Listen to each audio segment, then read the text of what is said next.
gagawin ko para makasama pa kayo. But of course, walang ganun. Because we must go on. We must keep moving forward. We must know that this change is a good change. Because this is an opportunity for us to improve ourselves to the best version possible. Remember that the journey to success is different for everyone. The path towards it is always filled with challenges. But always know that giving up is never an option. As we leave this chapter behind and embark on a new one, remember that this is not the end, but the beginning of a new journey.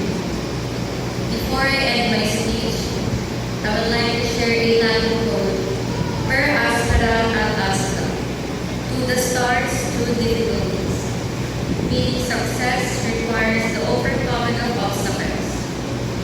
May this quote be the source of your inspiration and determination as you embark on your next adventure. Once again, I'm Pian Denise Pangilinan, proudly from grade 10 Ignatius. Padayon sa ating lahat, naway tayo lahat ay magtagumpay at